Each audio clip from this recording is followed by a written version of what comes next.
할렐루야. 오늘도 우리에게 귀한 생명 주시고 또 복된 하루의 시작을 허락하신 살아계신 주님께 귀한 영광과 감사 올려드립니다.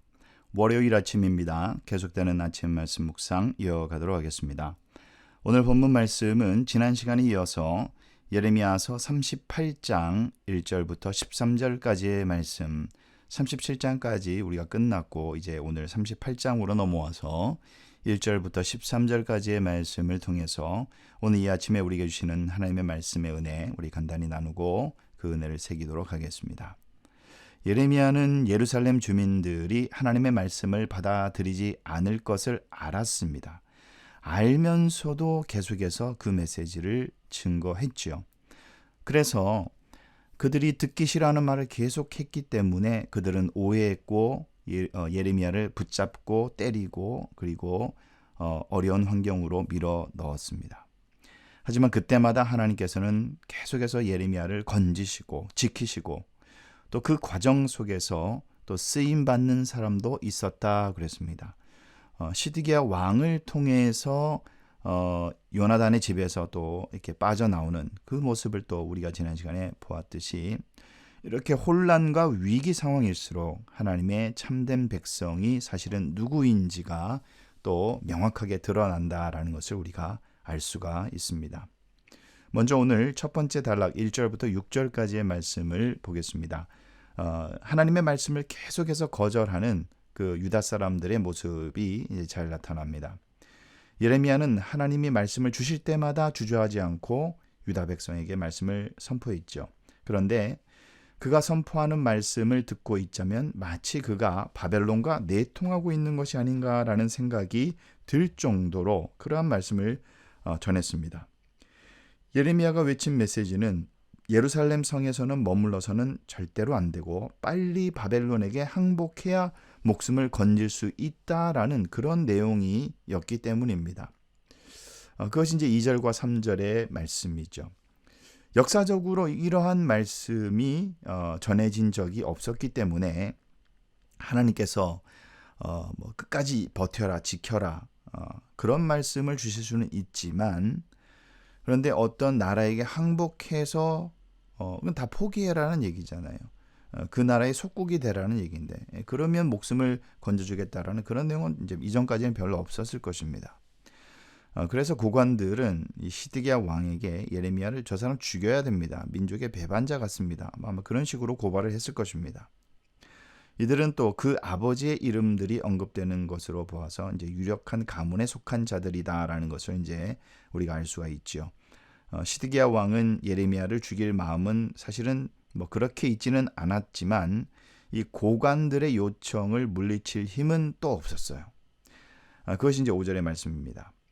결국 왕의 허락을 얻어낸 이들이 예레미야를 잡아서 구덩이에 이제 6절에 보니까 구덩이에 던져 버렸다고 그랬습니다.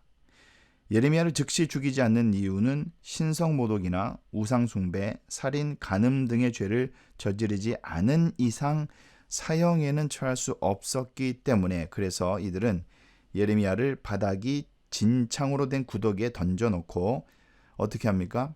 이제 굶겨 죽이려는 거죠. 물과 음식을 주지 않습니다.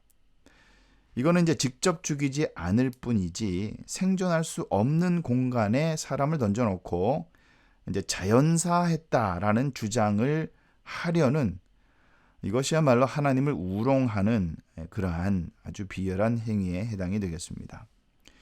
이렇게 당시 유다 왕실의 고관들이 하나님의 말씀을 철저하게 무시하고 정치적인 어떤 편법을 사용하는 그 모습은 그들에게 이제 소망이 없다라는 사실을 그대로 여실히 보여주는 것이죠.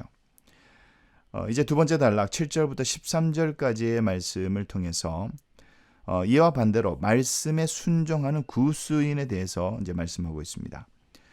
유다의 왕실 고관들이 이렇게 하나님의 말씀을 무시하고 있었지만 왕궁 내시인 구스인 에벳 멜렉은 그들이 행한 일이 악하다라고 시드기야에게 고발을 합니다. 이방 사람이죠. 오히려 유다의 고관 관리들보다 하나님의 말씀을 전하는 선지자에게 더 이렇게 마음을 주는 호의적인 모습을 보이는 그 모습을 이제 7절부터 9절까지 볼 수가 있습니다. 어떻게 보면 굉장히 이 무능한 왕이었던 시드기야도 예레미야가 죽는 것을 바라지는 않았기 때문에 이 구스 사람 내시인 에벤멜렉에게 30명의 군사를 붙여줍니다. 그리고 예레미야를 구해내도록 합니다. 이것이 10절의 말씀입니다. 그 구덩이는 혼자 힘으로 빠져나올 수 없는 이제 그런 아주 깊은 구덩이였죠. 그래서 30명이나 되는 사람이 힘을 합쳐서 밧줄과 헝겊과 낡은 옷을 사용해서 끌어올려야지 많이 겨우 구출할 수 있는, 그러니까 사람이 도저히 살아 나올 수 없는 곳에 이 유다의 고관들이 예레미야를 집어넣었던 것입니다. 이 에벳멜렉은 죽을 운명에 처했던 예레미야를 구해내는 일을 행하고, 그리고 예레미야를 구덩이에 던져놓은 자들을 모두 살인자나 다름이 없음이 이제 드러난 그러한 사실이 되겠습니다.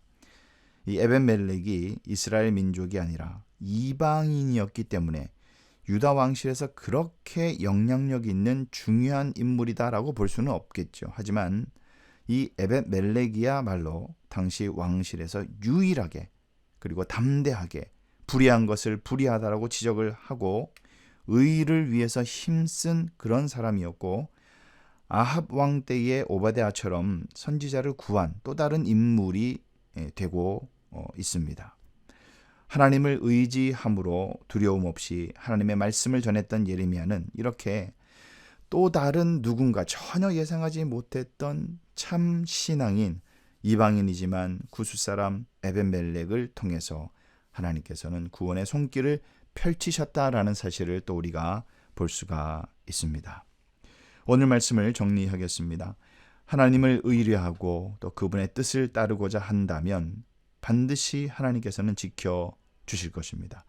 물론 그 과정에서 여러 가지 힘들고 어려운 일들 겪을 수가 있겠지만 결국엔 하나님께서 귀한 열매를 선물로 허락하실 것입니다. 하나님께서 이 대다수의 권력자들이 예레미야를 죽이려고 하는 그 상황 속에서 이 구스 사람 에벤멜렉을 통해서 예레미야를 구해내시고 지켜내셨다는 사실을 우리가 기억하고, 하나님은 언제나 우리 곁에서 돕는 자들을 예비하고 계신다라는 그 믿음 가운데, 그래서 우리는 두려워하지 말고 담대한 믿음으로 하나님을 의지하고 우리의 대장 되시고 우리의 목자 되신 주님만 의지하며 그 음성에 귀를 기울이는 그런 참된 하나님의 백성의 삶을 살아가시는 저와 여러분 되시기를 예수님의 이름으로 축원합니다.